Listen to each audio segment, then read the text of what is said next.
आई फिर एगो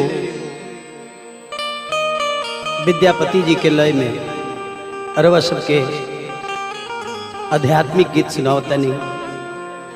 ए जीव रूपी दुल्हन के विदाई होता।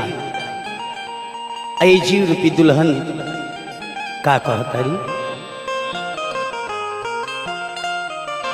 पनियाले के नौनिया खाड़ी डोलिया ले के कहा